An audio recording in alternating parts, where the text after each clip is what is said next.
સદ્ગુરુદેવ કી. નમઃ પાર્વતી. હર હર મહાદેવ હર. ઉપનિષદોની કથાનો પ્રસંગ ચાલી રહ્યો છે. ઉપનિષદો ચિંતનના ગ્રંથ છે અને એમાં જીવનને સ્પર્શતી લગભગ પ્રત્યેક બાબતનું ઊંડાણથી ચિંતન કરવામાં આવેલું છે. એમાં જીવનનું ચિંતન છે, એમાં મરણનું પણ ચિંતન છે, એમાં સ્થૂલ ચિંતન છે, એમાં સૂક્ષ્મ ચિંતન પણ છે, એમાં લૌકિક ચિંતન છે, એમાં અલૌકિક ચિંતન પણ છે. જીવનને સ્પર્શતી જેટલી બધી દિશાઓ, જેટલી ઘટનાઓ, એ તમામે તમામ ઘટનાઓને કોઈને કોઈ રીતે એમાં ચિંતન કરવામાં આવેલો છે. પણ ઉપનિષદોને કથાનું માધ્યમ બનાવવાના પાછળનો હેતુ છે આપણે એના અને પૌરાણિકતાના ભેદને સમજી શકીએ. દાખલા તરીકે મરણનું ચિંતન. મરણનું ચિંતન પૌરાણિક ક્ષેત્રમાં કેવું કરવામાં આવ્યું અને ઉપનિષદમાં કેવું કરવામાં આવ્યું, એ બેયનો સ્પષ્ટ ભેદ તમે જોઈ શકશો. પૌરાણિક ચિંતન ભય ઉપજાવનારું છે. પહેલા યમરાજ એટલે ભયંકર આકૃતિ, કાળી મેષ જેવી, મોટી મોટી આંખો, બિહામણો ચહેરો અને વાહન પાડાનું. એમાં હાથમાં ફાંસલો હોય, પાસ હોય. આ બધું વર્ણન સાંભળે એટલે સાંભળનારના અંદર શું પેદા થાય? ભય. ઉપનિષદમાં આ નથી. આ બેયના ફરકને તમે સમજજો. ઉપનિષદનો હું આગળનો મંત્ર બોલીશ, તમને ખ્યાલ આવશે કે બંનેમાં કેટલું અંતર છે.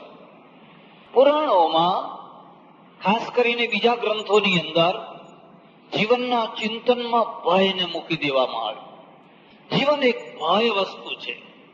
દાખલા તરીકે પેલો કાળો મેષ જેવો ભયંકર યમરાજ જ્યારે ફાંસલો નાખવા માટે આવે અને પછી આમ ખેંચે તો 900 નાડી અને 72 કોઠામાંથી આ જીવ નીકળે તો 10,000 વીંછીઓ જેટલી વેદના થાય. 10,000 વીંછીઓ એક સાથે કરડ્યા હોય એટલી વેદનાઓ. હવે મરતા જયારે થતી હશે ત્યારે થશે, પણ હમણાં આ સાંભળનારને શું થશે? સાંભળનારને એમ થશે કે ઓહો, આટલું ભયંકર મરણ છે. અને પછી આમ ખેંચે એટલે આ બધું અંદરથી છૂટવા માંડે. પેલી 900 નાડીઓ અને 32 કોઠાઓ એને પકડી રાખે, એને નીકળવા દે. ભયંકર વેદના. માત્ર વેદના જ નહીં, આ શરીરમાંથી છૂટ્યા પછી જ્યારે એને લઈ જવામાં આવે તો જનારો રસ્તો પણ એટલો બધો ભયંકર. જો તમે કોઈ વાર ગરુડ પુરાણ સાંભળ્યું હોય તો તમને ખ્યાલ આવશે કે રસ્તો કેટલો ભયંકર, અંદર વચ્ચે કેટલું કેટલું આવે. અને વૈતરણી નદી આવે, નદીને તરવી પડે, એને તરવા માટે ફલાણું જોઈએ, આમ જોઈએ, તેમ જોઈએ. અને પછી ત્યાં ધગધગતા કુંડ છે, લાય બળતા, કેટલા સર્પો કરડે, કેટલા વીંછીઓ કરડે, કેટલી વેદના થાય. અને પછી જીવ ત્રાહી ત્રાહી ત્રાહી ત્રાહી કરે. આખું પ્રકરણ કેવું છે? ભયનું. આખા જીવનને ભયભીત બનાવી દેવાનું. દાખલા તરીકે જીવનનું ચિંતન સ્ત્રીઓને સંભળાવે. પ્રસૂતિની વેદનાઓ, એના એ વેદના જેવી કોઈ વેદના નહીં, એના જેવી કોઈ પીડા નહીં, એના જેવું કોઈ દુઃખ નહીં. મોટા ભાગે નાની ઉંમરની છોકરીઓ સત્સંગમાં જતી હોય અને આવી બધી વાતો સાંભળે એટલે એમને જીવન એક ભયરૂપ બની જાય. જીવન શું બને? ભયરૂપ બની જાય. કેટલી વેદના, ઓહો, બધું વર્ણન કરીને એટલે પેલા શું વિચાર કરે કે આપણે હવે સંસારમાં પડવું નથી. આપણે આ સંસારમાં કેટલી વેદના છે. અને પતિ મળે તો કેવો મળે? મારે, જોડે, ખાવા આપે, ના આપે, ઘરમાંથી કાઢી મૂકે, ત્રાસ આપે. આજુબાજુ ક્યાંક એવી ઘટનાઓ ઘટી હોય એના દાખલા લાવીને જુઓ, પેલીનું શું થયું, આનું આમ થયું, ફલાણાનું આમ થયું. સતત આવી વાતો સંભળાવે અને એવી વાતો સાંભળવાનું પરિણામ શું આવે? જીવન એક ત્રાસ છે, જીવન એક ભય છે. અને આ ભયમાંથી છૂટવાનો રસ્તો શું છે? પરિવ્રજ્યા, સાધ્વી થઈ જાઓ, સાધુ થઈ જાઓ. આ બધું મૂકો પડતું, આત્માનું કલ્યાણ કરી લો. એટલે આ ચિંતનના ફરકને તમે સમજો. આવું ચિંતન છે એ નકારાત્મક ચિંતન છે. આવું ચિંતન છે એ તમને નિરાશ કરનારું ચિંતન છે. આવું ચિંતન છે એક પક્ષીય ચિંતન છે, એકાંગી ચિંતન છે અને અકુદરતી ચિંતન છે. જેણે પ્રસૂતિની વ્યવસ્થા કરી છે, જેણે પરમેશ્વરે કોઈ લોકોને પીડા દેવા માટે વ્યવસ્થા કરી, પીડા દેવા માટે નથી. માને કેટલો આનંદ હોય છે, જે માં છે ને એને કેટલો આનંદ હોય છે. એમાં થોડું દુઃખ થતું હશે, પણ એ દુઃખનું એને પરિણામ મળી જાય. હા હા, જયારે સમાચાર મળે કે તમારે ઘેર રામ જન્મ્યા, તમારે ઘેર કૃષ્ણ જન્મ્યા, તમારે ઘેર બુદ્ધ જન્મ્યા, તમારે ઘેર મહાવીર જન્મ્યા. હવે વેદના રહી ખરી? અને નથી જન્મ્યા એના ત્યાં વેદના છે. જેના ત્યાં કોઈ છોકરું જન્મ્યું જ નથી ને, એ સ્ત્રીને પૂછો કે તને કેટલી વેદના છે. એને વેદના છે કે ગમે તેમ કરો પણ મારો ખોળો ભરાય, મારો ખોળો ભરાય. એટલે આ મુદ્દાને યાદ રાખજો. હું તમને ઉપનિષદો એટલા માટે સંભળાવું છું. આમાં નકારાત્મક ચિંતન નથી, પણ કેવું ચિંતન છે? સકારાત્મક. નિરાશાવાદી ચિંતન નથી, પણ કેવું ચિંતન છે? આશાવાદી. તમને ભયભીત કરીને, માનો કે ગામમાં 200 પતિઓ હોય, એમાંથી 2 કુપાત્ર હોય, એની સ્ત્રીઓને મારતા હોય. હવે 2 ના કારણે તમે જીવનનું ચિંતન બનાવશો કે બાકીના 198 ના કારણે બનાવશો? એ તો દરેક જગ્યાએ હોય. અને પતિઓ જ મારે એવું કઈ થોડું લખી આપ્યું છે? કેટલીક વાર છે તે ઉલટું થતું હોય છે કે નથી થતું હોતું? હું કચ્છમાં ગયેલો અને કચ્છમાં મેં વાત કરી કે આટલી સ્ત્રીઓ બળી મરી. ઘણા કિસ્સા એવા થતા હોય છે. પરદેશમાં આવું ઓછું થતું હોય છે, આપણે ત્યાં બહુ એવું થતું હોય છે. એનું સામાજિક કારણ છે. પછી એક સજ્જને આવીને મને કહ્યું, મને કે મહારાજ, તમે સ્ત્રીઓ બળી મરી, સ્ત્રીઓ બળી મરી, સ્ત્રીઓ બળી મરી એની તો વાત કર્યા કરો છો, પણ અમને બધાને વગર અગ્નિએ ઘરમાં બાળે છે એની તો થોડીક વાત કરો. વગર અગ્નિએ બાળે છે, શું કરવું હવે? ક્યાં જવું? કોને જઈને કહેવું? આ શું છે? આ તો જીવનનું એક અનિવાર્ય પાસું છે. જો જીવનમાં વેદના ના હોય તો સુખની અનુભૂતિ થાય? તો સુખની અનુભૂતિ ના થાય. એટલે તમને ભાન થવું જોઈએ. જો કોઈ જગ્યાએ બેકારી છે તો તમને તમારી રોજીનું તમને સુખ મળે. જો કોઈ જગ્યાએ બેકારી હોય જ નહીં તો તમને જે નોકરી મળી, તમને જે રોજી મળી એની કિંમત તમે કરી શકવાના. અંધારું ના હોય, લાઈટ જાય જ નહીં તો આ પ્રકાશની કિંમત તમે કરી શકો એમ. આખા ગામની અંદર 2 પતિઓ મારઝોડ કરતા હોય, એના કારણે બધી સ્ત્રીઓ હવે આ સંસારમાં પડવા જેવું નથી એવો નિર્ણય કોઈ કરી લે તો એ કયું ચિંતન છે? નકારાત્મક ચિંતન છે. એ સકારાત્મક ચિંતન નથી, પણ નકારાત્મક ચિંતન છે. ઘણી વાર એમાં પુરુષ દોષી હોય છે, એ વાત સાચી છે, પણ કેટલીક વાર એમાં સ્ત્રી પોતે પણ દોષી હોય છે. બે પક્ષમાં થોડું ઘણું કઈ ને કઈ હોય છે. કોઈનો વધારે વાંક હોય તો કોઈનો ઓછો વાંક હોય, પણ બરાબર છે. એમાંથી છૂટવાનો રસ્તો ખોળવો જોઈએ. એ રસ્તાને કાપી નાખવાનો કોઈ અર્થ રહેતો? એ રસ્તાને કાપી નાખશો તો પછી શું કરશો? પછી તમે સંસાર છોડી દીધો. માનો કે તમે સંસાર છોડી દીધો, હવે તમારું કલ્યાણ થઈ ગયું. તમે છોડેલા માણસોને જોયા છે, અંદરથી એટલા બળતા હોય છે, એટલા દુઃખી હોય છે, એટલા દુઃખી હોય છે, એટલા દુઃખી હોય છે કે તમે કલ્પના ના કરી શકો. અને તમારે જો તમારી પાસે જોવાની આંખ હોય તો એમના ચહેરા ઉપરથી તમને ખ્યાલ આવે. એક સુવાસીની સ્ત્રી છે, જેની ગોદમાં બાળક છે, જેને પતિ છે, નોકરી છે, ધંધો છે, એનો ચહેરો જુઓ, લાઈટ નીકળી રહી છે, એના ચહેરામાંથી તેજ નીકળી રહ્યું છે. એના આંગણે જાઓ, તમને ચા પીવડાવે છે, તમને જમાડે છે. એનો એક સંસાર છે, એનું એક ઘર છે, એક માળો છે, એનો એક વિશ્વાસ છે. હવે આ છે એનો ચહેરો તમે જુઓ, પીળા ફીકા મોટા ભાગે તમારે જોવા હોય તો જોજો. આ પીળા ચહેરા કેમ પડ્યા? આ ફિક્કા ચહેરા કેમ પડ્યા? કારણ કે જે જનરલ સાચો માર્ગ છે, સાચો માર્ગ છોડાવી દીધો અને કલ્પનાના માર્ગે ચડાવી દીધા. હવે આ કલ્પનાનો માર્ગ છે એ એવો છે કે સગો નથી થતો. એટલે મેં તમને આ ઉપનિષદ સંભળાવું છું. આ ઉપનિષદમાં જીવનનું ચિંતન વાસ્તવિક ધરાતલ ઉપર છે, કાલ્પનિક ધરાતલ ઉપર નથી. એમાં જે મરણનું ચિંતન છે એ મરણનું ચિંતન પણ પૌરાણિક ચિંતનની માફક ભયભીત કરાવનારું અથવા તમને ડરાવી નાખનારું એવું ચિંતન નથી. પછી આમ તમને સોયા પોંખશે, તમને અગ્નિમાં તપાવશે, તમને આવું કરશે. મને એક સજ્જને કહ્યું, મને કે આવું બધું કહેવાથી લોકો પાપોથી ડરે, આવું બધું કહેવાના કારણે લોકો પાપોથી, તો કીધું ભારતમાં સૌથી વધારે ડરવા જોઈએ. ડરે છે તો આપણને ઓછું જોખનારને આમ થાય, ફલાણું આમ, બરાબર છે. તો ભારતમાં ડરે છે કોઈ નહીં? આ બધી વાતો બરાબર. જીવન છે, ભયના કારણે જીવન ક્યાં સુધી હોય? જ્યાં સુધી બાલ્યાવસ્થા હોય ત્યાં સુધી. જ્યાં સુધી બાલ્યાવસ્થા હોય ત્યાં સુધી. પણ બાલ્યાવસ્થામાં પણ એકલો ભય નહીં, પ્રેમ અને ભય બંને. એકલો ભય જે બાળકોને મળેલો હોય છે એ છોકરાઓ મોટા થઈને ગુંડા થતા હોય છે. તમારે જોવું હોય તો જોજો. ગુંડા કોણ થતું હોય છે? જેમને પ્રેમ નથી મળ્યો, જેમને વિશ્વાસ નથી મળ્યો, જેમને માન નથી મળ્યું, જે અડધૂત થયા છે, જે તિરસ્કૃત થયા છે, જે હંમેશા માર જોડમાં જીવ્યા છે, મોટા થઈને પછી એ જ કરતા થઈ જતા હોય છે. એટલે ઉપનિષદ છે ને, એ ઉપનિષદનું ચિંતન એક આખું જુદું ચિંતન છે. અહીંયા છેલ્લો મંત્ર છે, મરણનો મંત્ર છે. ગઈકાલે પણ થોડી વાત ચાલી હતી. ભસ્માંતમ શરીરમ કૃતમ સ્મર કૃતો સ્મર કૃતમ સ્મર કૃતો સ્મર. શરીર ભસ્માંત, શરીર ખાખ થઈ ગયું.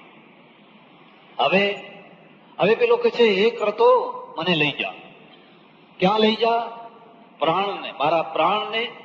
આ પ્રાણ નીકળ્યો, હવે તમે મને અમૃત જગ્યાએ લઈ જાઓ, જ્યાં અમૃતત્વ હોય ત્યાં.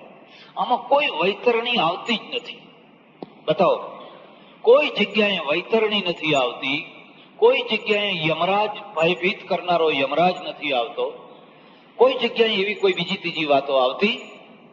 આ તો લોકોના મગજમાં એવી વાતો બેસાડી દીધેલી છે, એવી વાતો. હું ઉત્તર ગુજરાતના એક ગામમાં રહું. એક 80 વર્ષના ડોસા મહાદેવમાં આવે બેસવા માટે. તેમનો ચહેરો ઉદાસ. મેં એમને કહ્યું, કેમ ભાઈ, થોડા દિવસથી તમે ઉદાસ દેખાવ છો? મને કે બાપજી, મને બહુ બીક લાગે છે અને મને બહુ ચિંતા થાય છે. મેં કહ્યું, શાની બીક લાગે છે, શાની ચિંતા થાય છે? મને એમ થયા કરે છે કે હું મરી જઈશ તો મારા હાડકાં છે એને મારા છોકરાઓ સિદ્ધપુર પધરાવા જશે કે નહીં જાય?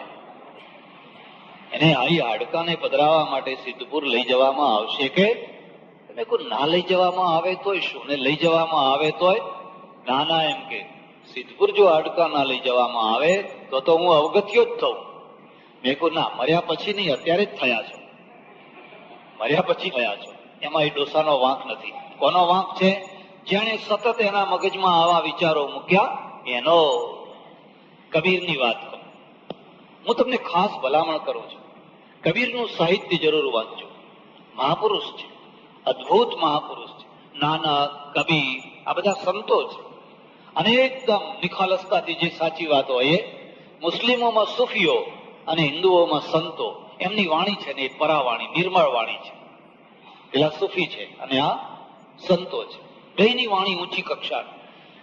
કબીરે કહ્યું, હવે હું મરવાનો છું, કાશીમાં રહે, હવે હું વધારે દિવસ કાઢવાનો ખબર પડી ગઈ. તો એમ એક કામ કરો, મને મગહર લઈ જાઓ. કાશીથી થોડે દૂર મગહર છે, બિહારમાં. કર્મનાશા નદી છે ને કર્મનાશા નદીના ઉપર મગહર નામનું ગામ છે.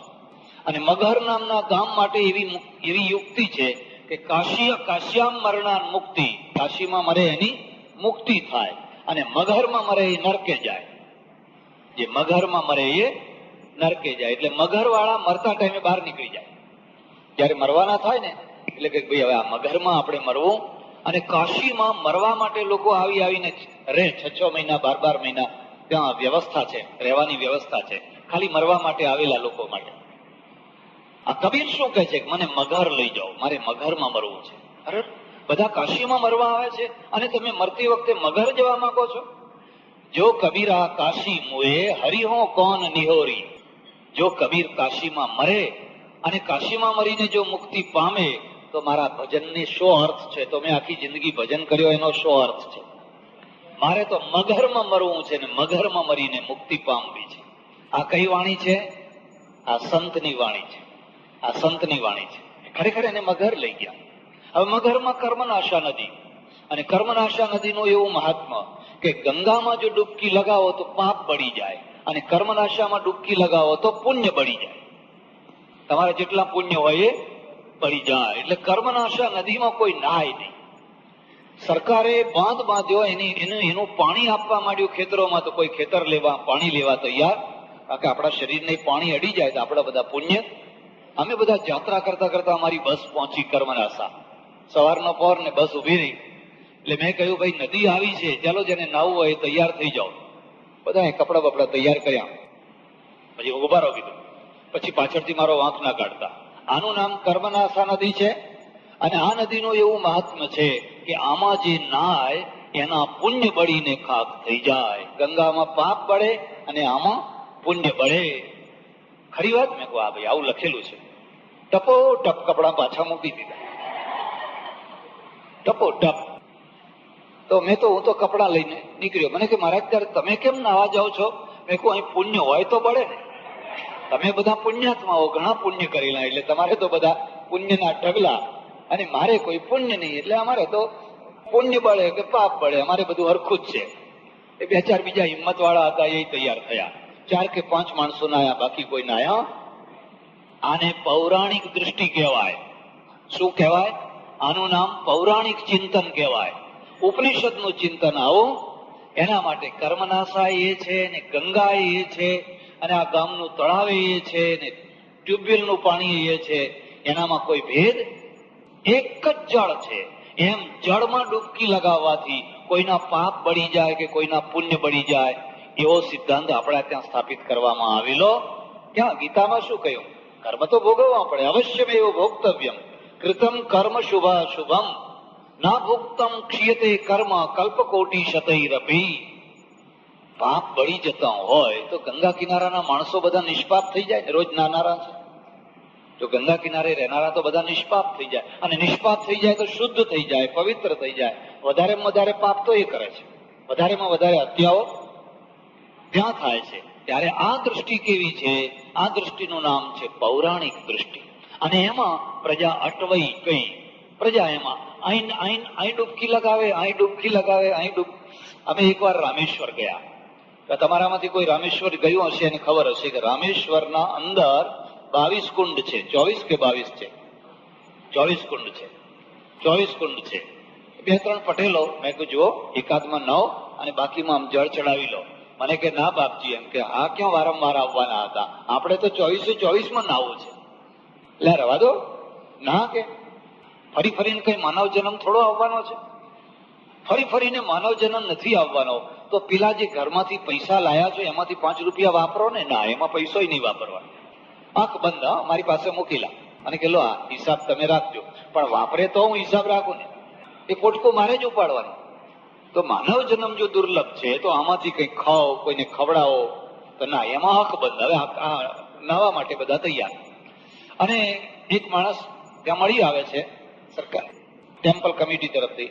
એ ડોલ લઈને ફરે તો આ 3 ડોસાઓ છે ને એક કુંડમાં નાય. હવે કુંડમાં પથ્થરિયું પાણી, ઠંડુ હેમ જેવું. એક ડોસાને 8મા કુંડે ટાળ ચડી, એકને 12મા કુંડે ટાળ ચડી, અને એકને 16મા કુંડે ટાળ ચડી. ઓહો, ન હવે માનવ જન્મ કઈ ફરી ફરીને આવવાનો કઈ માનવ જન્મ. કેમ? કારણ કે એને ઉપનિષદો નથી સાંભળ્યા. એટલે જો એને ઉપનિષદો સાંભળ્યા હોત, જો એને આ વ્યાપક દૃષ્ટિ પ્રાપ્ત થઈ હોત, તો આ બધી ભ્રમણાઓમાંથી એની મુક્તિ થઈ હોત, તો આ ભ્રમણાઓ એના નસીબમાં લાગી હોત. મેં કહ્યું, મને કે બાપજી હવે ટાળ ચડી. મેં કહું આમ આ કુંડનું એવું મહાત્મા છે કે કાં તો બિલકુલ ના નવ ને કાં તો પૂરા નવ. જો વચ્ચેથી પડતા મૂકો તો 84 લાખનું ચક્કર આવે. વાત સાચી માની લીધી. મને કહી ખરી વાત? મેં હા, હવે કાં તો પૂરા કરો એટલે તમે અહીં દેવ થાવ. ત્યારે ઉપનિષદ છે ને ઉપનિષદની પાસે એક વ્યવસ્થિત જીવનની દૃષ્ટિ છે. કબીરે કહ્યું એ જ દૃષ્ટિ સંતોએ આપી. જો કબીરા કાશી મુએ હરિહો કોન નિહોરી. જો કબીર છે એ કાશીમાં મરે અને મુક્તિ પામે તો મારા ભજન કર્યાનો અર્થ જ શું? મેં આખી જિંદગી સાધના કરી, એ સાધનાનો અર્થ શું? હું મગહરમાં મરીશ અને મગહરમાં મરીને મુક્તિ પામીશ. લોકો લઈ ગયા એમને મગહર લઈ ગયા. રીતસર ત્યાં એમને પ્રાણ છોડ્યો. કોઈ વાર જાઓ તો જોજો, મગહરમાં એમની સમાધિ છે. બે ભાગ થઈ ગયા, હિન્દુ માનનારા, મુસ્લિમ માનનારા. મુસ્લિમોએ કબર કરી, હિન્દુઓએ સમાધિ કરી. બંને ભાગ બે લોકોએ બંને રીતે કર્યું. તો આ બે દૃષ્ટિઓના ભેદ સમજજો. જો આ ભેદ તમારી સમજમાં આવશે તો તમે એકદમ કોચોમાંથી છૂટી જશો, શંકાઓમાંથી છૂટી જશો. ઘણી વાર અહીં લોકો આવે, ચાણોદ કરનાળી ફૂલ લઈ જવા છે, ગંગાજી ફૂલ લઈ જવા છે, ફલાણી જગ્યાએ ફૂલ લઈ જવા છે, ફલાણી જગ્યાએ લઈ જવા છે. આપણે કઈક લઈ જાઓ, તમારી જેવી વૃત્તિ હોય એવી લઈ જાઓ. પેલો શું કે છે? મારા ફૂલ કોઈ જગ્યાએ પધરાવાની જરૂર, અરે જ્યાં છે ત્યાં એ જ છે, કઈ જુદું કોઈ જગ્યાએ જુદાપણું. આ વૈદિક દૃષ્ટિ છે, આ ઉપનિષદની દૃષ્ટિ છે. એટલે આગળનો જે મંત્ર છે ને એ મંત્ર જરા સમજવા જેવો છે. અગ્નિ નય સુપથા રાયે અસ્માન વિશ્વાની દેવ વયુનાની વિદ્વાન યુજોધ્યસ્મજ્જુહુરાણ મેનો ભૂષ્ઠાંતે નમ ઉક્તિમ વિધેમ. આ છેલ્લો મંત્ર છે. અગ્નિ નય. આ જે અગ્નિ છે, કઈ? ચિતાની અગ્નિ. ભસ્માંતમ શરીરમ કહ્યું ને 17મા મંત્રમાં. પેલી ચિતા સળગાવી છે અને એમાં ભળ બધું શરીર ભસ્મ થઈ રહ્યું છે. ત્યારે પેલો પ્રાર્થના કરે છે, એ અગ્નિ. અને અગ્નિનું ઉપલક્ષણ કર્યું. શું ઉપલક્ષણ કર્યું? પરમાત્મા. પરમાત્મા કેવો છે? અગ્નિ રૂપ છે. અગ્નિ સ્વાહા. ત્યારે અગ્નિ એટલે પરમાત્મા. અગ્નિ નય, મને લઈ જા. નય એટલે લઈ જા. પણ ક્યાં લઈ જા? નહીં કોઈ વૈતરણી કે કોઈ ફલાણું કે યમરાજ કે એવી કોઈ વાત નહીં. સુપથા, સારા માર્ગથી લઈ જા. સુપથા. અગ્નિ નય સુપથા. મને કોઈ ખરાબ માર્ગથી ના લઈ જઈશ. તો કે છે સુપથા લઈ જાઉં, પણ સારા કર્મ કર્યા હોય તો સુપથા લઈ જવું ને. એટલે પેલો શું કે છે? ક્રતો સ્મર કૃતમ સ્મર. ક્રતો સ્મર. હું ઉપનિષદનો અનુયાયી છું, હું વૈદિક અનુયાયી છું. મેં મારી આખી જિંદગીની અંદર સમજણપૂર્વકના વ્યવસ્થિત કાર્ય કરેલા છે. માટે તું મને સારા માર્ગથી. તમને એક ખાતરી હોય, અને ખાતરી છે ને એક આત્મબળ પૂરું પાડે. આત્મબળ શું પૂરું પાડે? કાલે મારું શરીર માંદું થઈ જાય, રોગિષ્ટ થઈ જાય, કેન્સર નીકળે, કોઈ ગાંઠ નીકળે, ગમે તો ગમે તે થાય, પણ મારી સદગતિ થવાની ને થવાની જ. આવું આત્મબળ તમારામાં ખીલવું જોઈએ. હા, મારું શું થશે, મારું શું થશે, તમે એવા ગુરુઓ જોયા છે કે તમે ચિંતા ના કરો, અમને દક્ષિણા આપો, તમારા બધા પાપ અમે લઈ લઈએ છીએ. અહીં બધા પાપ મુકતા જાવ, શરણે આવી જાઓ, અમારા શરણે આવી જાઓ. આ ભારતમાં તો શું નથી એમ. એટલે ઘણા લોકો ડરી જાય ને ડરના માર્યા પછી હવે તમારા બધા પાપ અમારે, હવે તો પણ તમારી દશા શું થશે? પણ ટ્રાન્સફર થાય તો ને. જો એમ ટ્રાન્સફર થઈ જતા હોય તો નહીં. આ જાણે છે કે આવું કઈ થવાનું. આ તો એમના મગજની ભ્રમણાને કાઢવાની છે. બસ તમે અમારા શરણે આવો અને તમારા બધા પાપ છે અમારા હાથમાં, અમારી પાસે આવી ગયા. અમે શું કરશું? અમે બાળી નાખશું. તમારા બાપનું રાજ ચાલતું હશે, તમારા હાથમાં બધું હશે ને, ત્યાં બધી લાંચ રૂશ્વત ચાલતી હશે, એટલે તમે બાળી નાખવાના હતા. નહીં, આવું નહીં. મારા એક ઓળખીતા સાધુ છે, એ પણ શું પ્રચાર કરે? રુદ્રાક્ષનો મણકો લઈ જાઓ. બહેનોને ખાસ કે બહેનોએ તો ખાસ લઈ જવાનો. 3 જન્મના બધા પાપ આ રુદ્રાક્ષના મણકો બાંધશો એટલે બધા ધોઈ જશે. અને પછી એ 5 પૈસાનો રુદ્રાક્ષનો મણકો હું અહીં મફત આપું છું બધાને. 11 રૂપિયામાં વેચે. કેટલામાં? 11 રૂપિયામાં આખો કોથળો ભરીને ઉપડી જાય. કોથળો ભરી, કારણ કે 3 જન્મના પાપ રુદ્રાક્ષનો મણકો બાંધો એટલે બધા. કઈ દૃષ્ટિ છે? પૌરાણિક. અને આમાં શું અભિપ્રેત છે? લોકોને મૂર્ખ બનાવવાની વૃત્તિ. કેમ કરીને લોકોને મૂર્ખ બનાવવા અને લોકો પાસેથી આપણો સ્વાર્થ કેમ કઢાવવો, એ આખી દૃષ્ટિ છે. ઉપનિષદમાં આવી દૃષ્ટિ સુપથા. એને જીવતા જીવતા એક આત્મબળ આપે છે. તું ચિંતા ના કર. ગીતામાં જુઓ, અહમ ત્વા સર્વ પાપેભ્યો મોક્ષયિષ્યામિ મા શુચ. મા શુચ. અર્જુન, તું શોક ના કર, તું ચિંતા ના કર, તું મારો શરણાગત છે, ભગવાનનો શરણાગત છે, હું તને સારી ગતિએ જ લઈ જઈશ. એમ જ્યારે તમે ઉપનિષદોનું બરાબર અધ્યયન કરો છો, આ માર્ગને બરાબર સમજો છો, એટલે તમારો ખોટા ભય દૂર થઈ જાય છે. જે કાલ્પનિક ભયો છે, જે ખોટા ભયો છે, એ આપોઆપ દૂર થઈ જાય છે. અને દૂર થઈ જાય છે એટલે તમારા અંદર એક બળ આવે છે, એક બળ આવે છે. હવે ખોટા ભયો શું છે? તમે ઘરમાંથી નીકળ્યા, બિલાડી આડી ઉતરી, કો ભય લાગ્યો કે ના લાગ્યો? ભય લાગ્યો કે ના લાગ્યો? આ સાચો ભય છે, ખોટો ભય છે? તરત જ ઘરમાં પેસી ગયા. તમે કદાચ તમારું ધ્યાન ના ગયું, તમારી ઘરવાળીનું ધ્યાન ગયું, અરે રે પાછા આવો, પાછા આવો, પાછા આવો. હમણાં જવાય એવું, બિલાડી આડી ઉતરી. હવે બિલાડી આડી ના ઉતરે તો શું હાથી આડો ઉતરે? આ બિચારી આ ઘરમાંથી પેલા ઘરમાં ખાવા માટે જતી હોય, પણ તમારા અંદર એક કાલ્પનિક ભયો ઉભા કરી દીધા. લાકડા વાળા સામે મળ્યા. અમે અહીંથી જેટલી વાર નીકળીએ, બધી આગળ 100 મિલો આવે, બધી આવે ને, એટલે બધા લાકડા ઉપાડીને જ આવતા હોય. અમે જો રોડ ઉપર બધા સાંજના ટાઈમે, સવારના ટાઈમે લાકડા લઈને જ આવતા હોય. પાછા વળો, પાછા વળો. આ બધા કયા ભય છે? કાલ્પનિક. આ કાલ્પનિક ભય છે. અને આ કાલ્પનિક ભય દૂર કેવી રીતે થાય? સત્ય વિદ્યાથી. જો તમને સાચું જ્ઞાન પ્રાપ્ત થાય તો પછી બિલાડી આડી ઉતરે તોય વાહ વાહ, કોઈ વિધવા આવતી હોય તોય વાહ વાહ. કેટલાક લોકો તો એવા હોશિયાર હોય કે જયારે બહાર જવાનું હોય ત્યારે એક છોકરીને કે તું પાણી ભરીને આવજે, એટલે પહેલેથી એને બેડું લઈને, અને પછી આવે. હવે આ મનમાં એમ થઈ ગયું કે હવે આપણને કઈ વાંધો આવશે, અને મુંબઈ જઈને પાછા આવે. મુંબઈ જઈને વિઝા મળે, પાછા આવ્યા. કેમ? મારા સુકન તો હારા થયા હતા. મારા એક ઓળખીતા પટેલ શેઠ છે, ગંજ બજારના વેપારી. અને વેપારીઓ છે ને, આમાં ઘણા બેઠા હશે, ખોટું તો લાગશે, પણ ખોટું લગાડવા માટે તો હું બોલું જ છું. હવે બધા તો સારું લગાડવા માટે બોલે છે, એકાદ માણસ તો ખોટું લગાડવા માટે બોલે. વેપારીઓ છે ને, ઓછામાં ઓછું ભણતર, ઓછામાં ઓછું ભણેલા, અને વધારેમાં વધારે પૈસો, વધારેમાં વધારે પૈસો. મોટા ભાગે તમે મારવાડી જુઓ, 2, 3, 4 ચોપડી ભણ્યા હોય. 4 ચોપડી તો ઘણી થઈ ગઈ. અને કરોડાધિપતિ હોય, લક્ષાધિપતિ નહીં, કરોડાધિપતિ હોય, સોદા ઉપર સોદા કરતા હોય. હવે આ માણસની પાસે વાંચન નથી, મનન નથી, ચિંતન નથી. એટલે શું છે એના મગજમાં? વેમ વેમ ને ચોપડા લાવવાના મુહૂર્ત, ચોપડા લખવાના મુહૂર્ત, ગાદી બિછાવવાના મુહૂર્ત, બધા મુહૂર્ત જ મુહૂર્ત. કરોડાધિપતિ છે પણ મગજમાં શું ભર્યું છે? વેમ.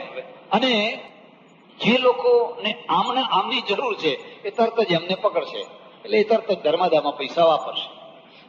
જેમની પાસે ઓછામાં ઓછું ભણતર છે અને વધારેમાં વધારે પૈસો છે, વધારેમાં વધારે, તમે એને ચોપડી મફત આપો તો એ અભરાઈ ઉપર મૂકી દેશે કે ચોપડા વાંચે કે ચોપડી વાંચે. એ ચોપડામાંથી જ ઊંચા નથી આવતા ને. એટલે આ માણસ બહુ પૈસાદાર, બહુ પૈસાદાર, પણ ભણેલું ઓછા. 3-4 ગામડામાંથી આવ્યા, 3-4 ચોપડી ભણેલા, અને પછી વેપારમાં જામી ગયા, એટલે પૈસાદાર ખૂબ. ઘેરથી નીકળ્યા એટલે આમ જોયું તો સામેથી એક માણસ છે ને, એ ખભા ઉપર પેલો ખેસ નાખીને આવે. આપણે ત્યાં ડાકુ હોય ને, પેલો શોખ, એટલે ખબર પડી જાય ખેસ નાખેલો હોય. નાખીને આવે એટલે સમજી ગયા કે ડાકુનું મુહૂર્ત, એનું સુકન સારું કહેવાય. પાછા ઘરમાં બેસી ગયા. એને જવા દો, પછી જઈએ. ફરી 5 મિનિટ બેઠા ને ફરી પાછા નીકળ્યા. જોયું તો સામેથી એક વિધવા આવે. હવે બિચારી વિધવાઓને કઈ ગામ બહાર રહેવા મોકલીએ? આવે એટલે વળી પાછા કે ના, આજ કઈ ચોઘડિયું હારું, સુકન હારા આવતા. વળી પાછા ઘરમાં બેસી ગયા. વળી 5 મિનિટ રહ્યા અને વળી પાછા નીકળ્યા ને જોયું કે હવે કોઈ આવતું નથી. તો જવું કે ના જવું, જવું કે ના જવું, જવું કે ના? હવે કયો કાલ્પનિક ભય છે કે વાસ્તવિક ભય છે? એમણે જોયું, ઓ પેલી ગાય દેખાય. કચરો નાખેલો, મ્યુનિસિપાલિટીનો બધો કચરો, એમાં કઈ કાગળ બાગળ એવું હોય તો એક ગાય, આપણે તો બધી ગૌ માતાઓ ફરતી હોય, એ ગાય કાગળ કઈ ખાય, એટલે એમને થયું વાંધો નહીં, ગાય છે, ગાયના સુકન સારામાં સારા કહેવાય. એટલે પછી નીકળ્યા, વાંધો નહીં. ગાય થોડીક દૂર રહી અને વળી પાછો મનમાં વિચાર આવ્યો કે ગાયને જમણા હાથે રાખવી સારી કે ડાબા હાથે રાખવી સારી? એ બધા વેમ ને વેમ, બીજી વાત નહીં. આ ગાયને જમણા હાથે રાખવું તો સારું કે ડાબા હાથે રાખવું? વળી પાછું એમને નિર્ણય કર્યો ગાય તો જમણા હાથે જ રાખવી જોઈએ. હવે જમણા હાથે છે એ મોટો રોડ, ડાબા હાથે કચરો નાખેલો ને ગાય ખાય, અને ગાય જ્યાં કચરો ખાય એનાથી બાજુમાં જ પેલી સ્કૂલનો વરંડો, પ્રાથમિક શાળાની સ્કૂલ ને એનો વરંડો. એટલે આ ભાઈએ શું વિચાર કર્યો કે આ વરંડો અને ગાય બેયના વચ્ચેથી નીકળું તો મને સુકન સારામાં સારા. રોડ તો સીધો છે મોટો, પણ તો ગાય ડાબા હાથે રહી જાય પાછી. એટલે આ ભાઈ આમ થઈ, આમ ધોતિયું જરા આમ કરી અને બાજુમાં થઈને, અને ખબર નહીં એ ગાયને એ જ ટાઈમે શું સૂજ્યું, બરાબર શીંગડું ધોતિયામાં પહેર્યું. એ ગાયે વિચાર કર્યો કે અત્યાર સુધી બધા રોડ ઉપર ચાલે છે, આ માણસ નવો કેવો આવ્યો કે એને આ રસ્તો પસંદ કર્યો. બરાબર ધોતિયામાં શીંગડું ભેર્યું અને ઊંચા કરીને જોરથી પછાડ્યા. હવે શેઠિયા માણસ, હાડકું ભાગી ગયું, આ થાપાનું હાડકું ભાગી ગયું. હોસ્પિટલમાં દાખલ કર્યા, મોટી હોસ્પિટલ. આમ પગ રાખેલો, આમ પગ. 3 મહિના સુધી પાટો છૂટવાનો નથી. પછી કોઈ ઓળખીતા ગયા, પણ આ તમને વાગ્યું કેવી રીતે, ક્યાંથી પડી ગયા, કેવી રીતે પડી ગયા? અરે ભાઈ એ તો એમ કહો કે શુકન સારા થયા. પેલો પડ્યો કે છે, એ તો એમ કહો કે શુકન સારા થયા, તે આ પગ જ તૂટ્યો, બાકી તે દિવસે હું મરી જ જવાનો. હજુ એને એમ જ છે કે આટલું વાગ્યા પછી પણ શુકન સારા થયા. પ્રકારનો નંગ પહેરો તો આવું થાય, ફલાણો નંગ પહેરો તો આવું થાય. એટલે કેટલાક લોકોને તમે જુઓ તો 10 આંગળીઓમાં બધા નંગ પહેર્યા હોય, અને 10 આંગળીઓમાં નંગ પહેર્યા પછી કઈ બાકી રહી જતું હોય તો પોતે નંગ થયા હોય. ખ્યાલ આવે છે? લોકો એમને કે અરે આ બધી કલ્પનાઓ છે, આ બધી કલ્પનાઓ, ભ્રાંતિ છે, ભય, ખોટા ભય છે. અહીંયા શું કે છે? અગ્નિ નય સુપથા. પેલા શેઠની પાસે માર્ગ ચોખ્ખો હતો, સારો હતો. જો એ રસ્તે ગયા હોત તો આ હાડકું તૂટવાનું. પણ ગાયને જમણા હાથે રાખવું, ગાયને ડાબા હાથે રાખવું, ગાયને કયા હાથે રાખવું ને કયા હાથે રાખવું, એ ભ્રમણામાં ને ભ્રમણામાં ભૈયા આ રસ્તે ચડી ગયા. એટલે આયો સુપથા. આગળનો શબ્દ બહુ મહત્વનો છે. સુપથા ખરો, પણ શા માટે? રાયે. રઈ ધાતુ ઐશ્વર્ય અર્થમાં છે. રઈ છે, રઈ એટલે આપણા ત્યાં ઘણી બહેનોનું નામ શું હોય છે? રાયે. રઈ એટલે પેલી રઈ નહીં, રઈ ઐશ્વર્ય. જ્યાં બહુ સમૃદ્ધિ હોય, જ્યાં ઐશ્વર્ય હોય, જ્યાં સુખ સગવડ હોય, જ્યાં સંપન્નતા હોય, ત્યાં મને લઈ જા. આ બીજી દૃષ્ટિ છે. ઉપનિષદ નકારાત્મક દૃષ્ટિ રાખતો એ સુખવાદમાં માને છે, એ દુઃખવાદમાં માનતો. આ વાતને યાદ રાખજો, એ સુખવાદી છે. તમારા કપડાં સારા હોય, તમારું ઘર સારું હોય, તમારા વાહનો સારા હોય, તમારા બાળકો સરસ મજાના ચમકતા કપડાં પહેરીને રોડ ઉપર ફરતા હોય, ચીથરે હાલ છોકરા હોય, ફી આપજો, ફલાણું આપજો. નહીં, ઉપનિષદ એવામાં માનતો રાયે. જ્યાં ઐશ્વર્ય હોય, સંપન્નતા હોય, જ્યાં લાચારી ના હોય, જ્યાં અમારા ઉતરેલા ચહેરા ના હોય, જ્યાં અમારી આંખી ઊંડી ઉતરી ગયેલી ના હોય, એવી જગ્યાએ તું મને લઈ જા. રાય અસ્માન, અમને સૌ. વિશ્વાની દેવ વયુનાની વિદ્વાન. હે દેવ, અમારા જે વયુ એટલે પાપ છે, વિશ્વાની દેવ વયુનાની વિદ્વાન, અમારા જે દોષો છે એ બધા તું જાણે છે. તું નથી જાણતો એમ? પરમેશ્વરથી કઈ છાનું? તું બધું જાણે છે. વિશ્વાની દેવ વયુનાની વિદ્વાન યુયોધ્યસ્વત જુહુરાણ મેનો ભૂષ્ઠાંતે નમ ઉક્તિમ વિધેમ. એ જે અમારા દોષો છે, અમારી ભૂલો છે, એને તું ક્ષમા કર, એને તું ધોઈ નાખ, એને તું મટાડી દે. હે દેવ, એ બધાને તું માફ કર અને અમને તું સારા માર્ગે લઈ જા. આમાં એક બીજી વાત પણ નીકળી. બીજી વાત શું નીકળી છે કે કર્મવાદ. શું છે? કર્મવાદ. કર્મવાદમાં શું છે કે તમારા નાના મોટા કર્મો તમારે ભોગવવાના ને ભોગવવાના જ. આ કર્મવાદ છે. ઉપનિષદનો વાત શું છે કે તમારા દોષો, જાણતા અજાણતા ભૂલથી થયેલા દોષોને પરમાત્મા બહુ ઉદાર છે અને એ ઉદારતામાં એ તમને ક્ષમા કરે છે. એટલે જુહુરાણ મેનો ભૂષ્ઠાંતે નમ ઉક્તિમ વિધેમ. હું તમને પૂછું કે તમારા નોકરની ભૂલોને તમે માફ કરો છો કે નહીં? તમારા નોકર છે, એનાથી કઈ ભૂલ થઈ ગઈ તો તમે એને ક્ષમા કરો છો કે નહીં? એને માફ કરો છો. તમારા ઘરની સ્ત્રીઓ છે, એ કઈ નાની મોટી ભૂલો કરે તો તમે માફ કરો છો કે નહીં? તમારી જે ભૂલો થઈ હોય એ તમારાથી મોટા માણસો પાસે તમે માફ કરાવવાની ઈચ્છા રાખો છો કે નહીં? તો માણસ છે એ જો પોતાનાથી નાના માણસોની ભૂલોને માફ કરતો હોય અને એને વધારે ઊંચું જીવન આપવા માટે પુરુષાર્થ કરતો હોય તો પરમેશ્વર માફ ના કરે? પરમેશ્વર ક્ષમા ના કરે? બે વાત ને. એટલે આપણા ત્યાં ભગવાન છે દયાળુ છે અને ક્ષમાશીલ છે. કેટલીક જગ્યાએ શું છે કે એ નહીં, એ તો માત્ર ન્યાયાધીશ છે. માત્ર તમારા કર્મ, એમાં ભગવાન પણ કશું કરી શકે? ભગવાન કશું ના કરી શકે, ભગવાનની જરૂર શું રહી પછી? જો ભગવાન પણ કઈ ના કરી શકે તો પછી ભગવાનની કોઈ આવશ્યકતા રહી? ભગવાનની આવશ્યકતા ન રહી. એટલે આ ઉપનિષદ કહે છે નહીં, પરમેશ્વર બહુ દયાળુ છે, બહુ ક્ષમાવાન છે. એ જાણે છે કે માણસ છે ને માણસના સ્વભાવમાં ભૂલ કરવાનું રહેલું છે, જાણતા અજાણતા.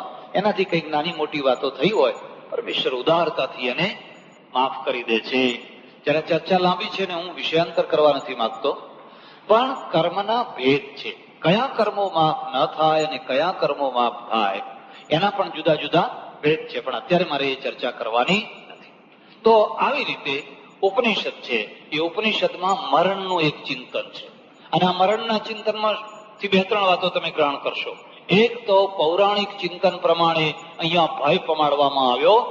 900 નાળી ને 72 કોઠા ને વીંછીઓના ડંખ ને આવું ને તેવું. સતત જો તમે આવું સાંભળ્યું હોય તો મરતા પહેલા જ તમે ડર કર્યા કરો. તો એ ડરના કારણે જીવન સુધરે તો ના, એવું કશું નથી, એવું કઈ હોતું. ત્યારે તમારી અપેક્ષા એવી હોય કે મારું મરણ તો આવું આવે, મારે તો આવી રીતે, એ આપણી અપેક્ષા હોય. પણ આપણી અપેક્ષાઓના માટે પણ મોહ રાખવાનો. હે ભગવાન, હાલતા ચાલતા બેસતા ઉઠતા વાતો કરતા કરતા મારું મરણ થાય, એવું ઘણા નથી કહેતા હોતા? એવું ઘણા કહેતા હોય છે. તો એવું મરણ તો ક્યારે થાય કે હાર્ટ એટેક આવે? એનો તો સીધો અર્થ છે, તમે હાલતા ચાલતા ઉઠતા બેસતા ખાતા પીતા હો અને ઓચિંતાનો એટેક આવે ને 10 મિનિટમાં ગબડી પડો. હવે આવું મરણ જોઈએ છે તો તમે કોઈ વ્યવસ્થા જ ના કરી શકો. તમારે કંઈ કહેવાનું હોય, વાત કરવાની હોય, એવું તેવું હોય, કંઈ વ્યવસ્થા કરી શકો? કેટલીક વાર એવું બનતું હોય છે કે આપણે શું બોલીએ છીએ એનું આપણને ભાન હોતું. ત્યારે કુદરતે એવી વ્યવસ્થા કરી છે કે તમે વૃદ્ધ થાવ, અશક્ત થાવ, શરીર કામ ના આપે, હોજરી કામ ના આપે, બીજા બધા નાના મોટા યંત્રો પણ ઘસાવા લાગે, ઘડિયાળને ઘસારો પહોંચે, ટ્રેક્ટરને ઘસારો પહોંચે, ગાડીને ઘસારો પહોંચે, આ પંખાને ઘસારો પહોંચે, પછી આ શરીરને ઘસારો પહોંચે કે ના પહોંચે? અને જો તમે જરા ઊંડા ઉતરીને જોશો તો ગજબ રચના છે. તમે 90 વર્ષની ઉંમરના થયા, એ 90 વર્ષની ઉંમરમાં 1 મિનિટ પણ કદી હાર્ટ બંધ પડ્યું ખરું? 90 વર્ષથી પમ્પિંગ કર્યા કરે છે. હવે કેવી એની બોલ બેરિંગ કેવી બનાવી હશે તમે વિચાર કરો. એવો કોઈ પંપ બનાવી બતાવો કે 90 વર્ષ સુધી સતત એક ક્ષણ માટે પણ બંધ રહ્યા વિના સબમર્સિબલ પંપ પાણી ફેંકે જ રાખે, ગરમ થયા વિના. એવો કોઈ પંપ બનાવી બતાવો. તો આ કોણે બનાવ્યો છે? 90 વર્ષથી. અને એની ગજબની એમાં 3 કોરોનરી મૂકી દીધી. એક બ્લોક થઈ જાય તો બીજી બ્લોક થાય તો ત્રીજીથી પણ તમને જીવન મળે. તમને જીવન એ જીવાડવા માંગે છે. જેણે આ નળીઓ મૂકેલી છે, મારા એક ઓળખીતા સજ્જન છે, કરોડાધિપતિ છે, લક્ષાધિપતિ નહીં પણ કરોડાધિપતિ છે. પણ ચમડી છૂટે કે દમડી છૂટે? ચમડી છૂટે તો છૂટે, પણ દમડી છૂટે? એકવાર આવીને બહુ ઉતરી ગયેલા ચહેરે મારા પાસે આવ્યા. મને કે બાપજી, મેં કહું કેમ આટલા બધા ચહેરા ઉતરી ગયો છે? મને કે 2 એટેક આવી ગયા છે. મેં કહું ચિંતા ના કરો, હવે એક આવે એટલે વાત. ના કે આવું શું બોલો છો? મેં કહું આવું શું બોલો છો તો હવે કંઈક વાપરો. આ ભગવાને તમને 2 વાર વોર્નિંગ આપી, વોરંટ મોકલ્યા. હવે તમારે કંઈક વાપરવું હોય તો વાપરો. કંઈક એની વ્યવસ્થા કરવી હોય તો એ વ્યવસ્થા ના કરી શકે ને ના જ કરી શકે. એ સજ્જનો છે ને, એ સજ્જનો જીવતા જીવતા વ્યવસ્થા કરે. અને બધાને આપે, બધાને. પશ્ચિમમાં જઈને જો વ્હીલ બનાવે, એના કૂતરા માટે વ્હીલ કરે, કામવાળી માટે વ્હીલ કરે, રસોઈયા માટે વ્હીલ કરે. જે માણસે આખી જિંદગી ગ્લાસ ભરી ભરીને પાણી પીવડાયું એના માટે મૂકતા જાય, પૈસા હોય તો એના માટે મૂકતા જાય. આપણે એમાંનું કઈ સમજીએ? જીવતા જીવતા ઉતરેલી સાડી ના આપો તો તમે મર્યા પછી શું આપવાના હતા? ઉતરેલી સાડી હોય તો કોઈ દાડો આપે? પેલા એની વ્યવસ્થા કર. ઝાડ માટે વ્હીલ કરે, એના આંગણે એના બંગલામાં એને ઝાડ વાવ્યું હોય, મોટું ઝાડ થયું હોય તો એ વ્હીલમાં લખે કે આ બંગલો જેને પણ વેચો 25 વાર વેચાય, પણ કોઈ માણસ આ ઝાડને ન તોડે એને જ આ બંગલો વેચવાનો. ઝાડ માટે વ્હીલ કર્યું ના. પછી જયારે પણ એનો દસ્તાવેજ થાય એ દસ્તાવેજમાં પહેલું શરત થાય કે આ ઝાડ તમારે કાઢવાનું નહીં, તો આ બંગલો મળે. તો માણસને મરતા આવડ્યું કે ના આવડ્યું? પોતાના જે આશ્રિતો છે, પોતાના જે સ્વજનો છે, એ સ્વજનો માટે નાની મોટી વ્યવસ્થા કરીને હવે મારે તો હવે કઈ ભેગું નહીં આવે, કઈ ભેગું નહીં આવે, ભેગું નહીં આવે પણ વેચતો તો જા. જો આવું સમજતો હોય તો ના. એટલે મોટા ભાગે તમારે જોવું હોય તો જોજો, જે લોકો જિંદગીમાં જીવી નથી જાણતા હોતા, મર્યા પછી એમની મિલકત છે ને કોર્ટે ચડતી હોય છે. એમની મિલકત છે કાં તો બેંકો ખાઈ જાય, કાં તો સરકાર ખાઈ જાય, કાં તો કોર્ટે ચડે. પણ એ સરળતાથી લોકો એનો ઉપયોગ કરી શકે, કારણ કે આવડે જ નહીં, આવડે જ નહીં. ત્યારે ઉપનિષદ શું કે છે? ઉપનિષદ એમ કે છે કે નહીં, તને મરતા પહેલા એક જીવન દૃષ્ટિ છે, અને જીવન દૃષ્ટિ જો તમને પ્રાપ્ત થયું હોય તો એ જીવન દૃષ્ટિના દ્વારા તમે તમારા જીવનને એવું બનાવો કે મરણ છે એ મરણ તમારા માટે મંગલ બની જાય. મંગલમ મરણમ યત્ર સા કાશી કેન મીયતે. મનુએ લખ્યું છે, જયારે માણસ મરવાનો થાય એટલે રોજ ઓટલા ઉપર બેસીને જેમ અતિથિની રાહ જોવે, આજ મારો અતિથિ આવવાનો છે, અતિથિ આવવાનો છે, વાલામાં વાલો અતિથિ આવવાનો છે, એવી રીતે રોજ મરણમેવ પ્રતીક્ષેત, મરણમેવ પ્રતીક્ષેત. રોજ રાહ જો, આવો, આજે તૈયાર છે, તમારે આવવું હોય તો આવો. હવે એ માણસને જયારે મરણ આવે તો એને ભય લાગે ખરો? કેમ ભય ના લાગે? તો પહેલેથી બોલાવે છે કે આવો, હવે અમે તૈયાર છીએ. જે કરવાનું હતું એ કૃતમ કૃત્યમ પ્રાપણીયમ પ્રાપ્ત મિત્યેવ તુષ્યતિ. જે કઈ જિંદગીના કામો કરવાના હતા એ કરી લીધા, હવે નિવૃત્ત છીએ, અને નિવૃત્ત છીએ એટલે તૈયાર છીએ. માટે મારા વાલા તમે પધારો. અને જયારે વાલા કહીને કોને, ત્યારે યમરાજ ના આવે, વૈકુંઠમાં વિમાન લઈને આવે. તો તમારી દ્રષ્ટિ છે, તો તમારી હા કશું ના થયું, કશું ના થયું, હવે શું થશે, હવે શું થશે, બસ ગભરાઈ ગયો. ને ગભરાઈ ગયેલો માણસ છે એ કશું કરી શકે? તમારે જોવું હોય તો જોજો, જંગલમાં વાઘ પાછળ પડ્યો હોય ને, અને તમને પૂરતો ટાઈમ હોય ઝાડ ઉપર ચડવાનો, પણ જો તમે ચડી ગભરાઈ ગયા તો ઝાડ ઉપર ચડી શકવાના? પેલા ગભરાઈ ગયા ને એટલે તમારા હાથ પગ કામ કરશે, પણ જો તમારી ઠેઠ સુધી હિંમત રહીને તો વાઘ નજીક આવી જશે તો પણ તમે ઝાડ ઉપર ચડી જશો. કારણ કે તમારા અંદર નિર્ભયતા છે, તમારા અંદર ભય નથી. એમ અગ્નિ નય સુપથા રાય અસ્માન. અહીંયા બહુ વચન મૂકેલું છે, મરનાર એક નથી. ઉપનિષદ કે છે અમારા બધા અનુયાયી, આ ઉપનિષદના જાણનારા, આ તત્વજ્ઞાનના જાણનારા, આ આત્મવિદ્યાને જાણનારા, આ બ્રહ્મ વિદ્યાને જાણનારા, જેમના કાલ્પનિક ભયો દૂર થઈ ગયા, હવે એમને કોઈ કાલ્પનિક ભયો રહ્યા. મગરમાં મરો તોય વાહવા, અને કાશીમાં મરો તોય વાહવા, અને પેટલાદમાં મરો તોય વાહવા, અને જંગલમાં ખેતરમાં મરો તોય, અને 11 ના દિવસે મરો તોય વાહવા, અને અમાવાસ્યાના દિવસે મરો તોય. એટલે આ બધા કઈક નાના હો, તિથિ હારી હતી હો, 11 હતી એટલે શું થાય, 11 હતી એટલે શું થયું? પણ આમ મનમાં બધું માની લે, નાના હો આ તિથિ સારી હતી, તો હવે અમાવાસ્યાએ મર્યો એ, અમાવાસ્યાએ મર્યા એ, એટલે એ આખી નથી. એટલે અમારે ત્યાં બ્રહ્મસૂત્રમાં લખેલું છે કે આ ઉત્તરાયણ અને દક્ષિણાયનની જે પ્રક્રિયા છે ને, પૌરાણિકો માટે છે, બ્રહ્મવિદ્તા માટે, એ ઉત્તરાયણમાં મરે તોય ભલે, અને એ દક્ષિણાયનમાં મરે તોય ભલે. સૂર્ય ઉત્તરાયણનો હોય કે દક્ષિણાયનનો હોય, મંગળવાર હોય કે શનિવાર હોય, કાળ ચોઘડિયું હોય કે મંગળ ચોઘડિયું હોય, એના માટે બધું મંગળમય છે. રાય અસ્માન વિશ્વાની દેવ વયુનાની વિદ્વાન. હે દેવ, અમારા બધા સુખ દુઃખ પાપ બાળક છે, તમે પરમેશ્વરના આગળ બાળક છો. મોટા છો, મોટા થયા તો મર્યા. આમ જો મોટા થઈને ગયા તો પછી આપણે કહીએ ના, અમે તો તમારા બાળક છીએ. અને બાળકોને ભૂલ કરવાનો અધિકાર છે, ભૂલ ચાલુ રાખવાનો નહીં. જાણતા અજાણતા કંઈક નાની મોટી ભૂલ થઈ ગઈ હોય તો સુધારી લે. હવે અમને સુધારી દે.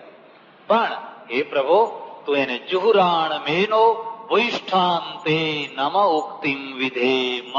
અમે તને વારંવાર નમસ્કાર કરીએ છીએ, વારંવાર પ્રણામ કરીએ છીએ. અમારી સદગતિ થાય અને અમને તું સન્માર્ગે લઈ જજે. આ ઈશાવાસ્ય ઉપનિષદનો છેલ્લો મંત્ર હતો. ઈશાવાસ્ય ઉપનિષદમાં એક શાંતિપાઠ છે, અને શાંતિપાઠનો થોડો અર્થ મેં એક દિવસ સવારની કથામાં કર્યો હતો.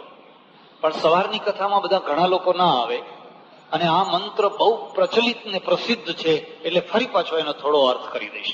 ઓમ પૂર્ણમદઃ પૂર્ણમિદં પૂર્ણાત પૂર્ણમુદચ્યતે પૂર્ણસ્ય પૂર્ણમાદાય પૂર્ણમેવાવશિષ્યતે. ઓમ શાંતિ શાંતિ શાંતિ. મંત્રનો અર્થ કરું પછી. પહેલા મારે તમને પૂછવાનું છે કે હવે આટલું સાંભળ્યા પછી તમારા મગજની અંદર કાલ્પનિક ભય રહેશે કે બધા દૂર થઈ ગયા? ગીતામાં ભગવાને પૂછ્યું કે આ બધું તે સાંભળ્યું અર્જુન? કઈ તારો મોહ ઉતર્યો? કચ્છિત એક જ શ્રુતમ પાર્થ તો એકાગ્રેણ ચેતસા. તે એકાગ્ર ચિત્તથી આ બધું મારું કહેલું તે સાંભળ્યું? હા, મેં બધું સાંભળ્યું. નષ્ટો મોહ સ્મૃતિર્લબ્ધા ત્વત્પ્રસાદાન મયાચ્યુત સ્થિતોસ્મિ ગત સંદેહ કરીષ્યે વચનમ તવ. એમ હું તમને પૂછું છું કે તમને હવે આ કાલ્પનિક ભયો બધા રહેશે કે દૂર થઈ ગયા? તો ધ્યાન દો. આ બધું કેવું છે કે જો તમે બરાબર સાવધાનીથી સાંભળો ને તમારા મનને મક્કમ બનાવો તો અડધી મુક્તિ તો તમને અહીંયા જ મળી ગઈ. મળી ગઈ કે ના મળી ગઈ? અડધી મુક્તિ તો અહીંયા આ ભ્રમણામાંથી, ખોટા ભયમાંથી તમે છૂટ્યા અને તમે સાચા માર્ગે વળ્યા. તમે ને તમારો ભગવાન. ભગવાન સિવાય બીજું કોઈ કલ્યાણ કરનારો, કોઈ કલ્યાણ કરે? હું આવીને વચ્ચે તમારું કલ્યાણ કરી જવાનો હતો? મારા હાથમાં બધી ચાવી છે? તો ખોટી ભ્રમણામાંથી નીકળો. એટલે હવે જયારે એ સમાપ્તિ કરે છે તો સમાપ્તિમાં કહે છે પૂર્ણમદઃ. પેલું બ્રહ્મ, પેલો પરમાત્મા પૂર્ણ છે. પૂર્ણમિદં, આ જગત પણ પૂર્ણ છે. જગત આ જગત પણ પૂર્ણ છે. પૂર્ણસ્ય પૂર્ણમાદાય, આ જે પૂર્ણ બ્રહ્મ છે પરમાત્મા, એમાંથી આ પૂર્ણ જે જગત છે એને તમે લઈ લો તો પૂર્ણમેવાવશિષ્યતે પૂર્ણાત પૂર્ણમુદચ્યતે. કારણ કે આ જગત ક્યાંથી થયું છે? પરમાત્મામાંથી. એટલે મેં તમને કહ્યું ને, આ 90 વર્ષ સુધી, 100 વર્ષ સુધી ચાલનારો પંપ કોણે બનાવ્યો છે? કયા ઇજનેરે બનાવ્યો છે? કોણે એની ડિઝાઇન બનાવી છે? કયો આર્કિટેક્ટ છે? મેં તો પરદેશમાં છે ને તો એના મેગેઝિન જોયા. એક ડોક્ટર છે, હાર્ટનો સ્પેશિયલ ડોક્ટર છે. એને મને કહ્યું કે આ જે હૃદય છે ને, એ હૃદયને કાઢીને એને અમુક ટાઈમ સુધી જીવતું રાખે, પછી એના ઝીણા ઝીણા ટુકડા કરે, ઝીણા ઝીણા પાર્ટ કરે. તો એ પ્રત્યેક પાર્ટ છે ને એમાં ધબકારો ચાલે છે. પ્રત્યેક પાર્ટની અંદર ધબકારો ચાલે છે. એ 5000 એના પાર્ટ છે, વાળ જેવા 5000 ઝીણા ઝીણા. પણ 5000 પાર્ટ છે ને એક સાથે રીધમ આમ 5 એક આગળ એક પાછળ, એક એમ નહીં મિલિટરી જેમ જતી હોય લેફ્ટ રાઈટ. અને કે બાપજી માઇક્રોસ્કોપ થી મેં આ જોયું, હું તો આશ્ચર્યમાં પડી ગયો કે આ એના પાર્ટ રીધમ પ્રમાણે એક સાથે બધા ધબકારા કરે છે. તો મેં કહ્યું તમે જ વિચાર કરો કે આ ધબકારા કરનારું જે તત્વ છે એમાંથી ભગવાને હૃદય બનાવ્યું. આ હાથમાંથી માટી, બીજી માટીમાંથી બનાવ્યું હોય તો આ એ માટી છે ને, પણ એ માટીમાં શું છે? સતત ધબકારા. આ આંખે માટી જ છે ને, 5 ભૂતની માટી જ છે ને, પણ આંખમાં જોવાનું છે, હાથથી કઈ જોઈ શકાય એવું શું મૂકી દીધું કે આંખ જોઈ શકે છે? માટી જ છે. જીભમાં માટી જ છે ને, પણ જીભમાં એક થોડોક ભાગ એવો મૂકી દીધો કે તરત જ તમને મધુર, ગળ્યું, ખાટું, ખારું. એમાં શું વિશેષતા છે? આમ જરા દૂર કરીને જોઈ જુઓ, એનું એનાલિસિસ કરો અને પછી તપાસ કરો કે આમાં મધુરતાને ગ્રહણ કરનારું કયું તત્વ છે. શું મૂક્યું છે? તમે એવી ઇન્દ્રિય બનાવી શકો? અને તમે માનો કે તમે એવું બનાવી શકતા હોય તો હાથમાં જ મૂકી દેવાનું. આ રસ બધા ગ્રહણ કરવાના છે, આપણે આમ બરફી ઉપર હાથ અડાડીએ એટલે રસ આયા કરે બધો. પછી કઈ જીભ ઉપર મૂકવાની જરૂર? કોઈની મીઠાઈ વાળાની દુકાન હોય એના ત્યાં જઈને કહીએ ભાઈ અમારે ખરીદવું છે પણ થોડુંક અડવું પડશે પેલા. તમારે આ અડો ને કઈ વાંધો નહીં, બસ આમાં હાથ અડાડ્યો એટલે બધી મીઠાઈનો સ્વાદ. કોણ આ માટીમાં કઈ ગજબતા, કયું કયું તત્વ એમાં, કઈ ડિઝાઇન છે એક ની અંદર. જેણે આ ડિઝાઇન બનાવી છે એ કોણ છે?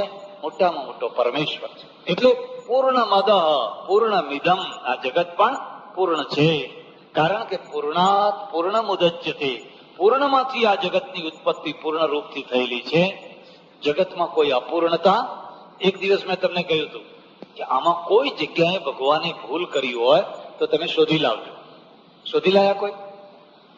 કોઈ જગ્યાએ તમને એમ લાગે કે આ જો આવું, આ પંખાની ભૂલ કાઢી શકાય, આ વિડીયોની ભૂલ કાઢી શકાય, આપણે એમ કહી શકીએ કે આની આ ડિઝાઇન કરી હોત તો, કારણ કે એનો નવો મોડલ થવાનો, એના નવા નવા મોડલ બનવાના.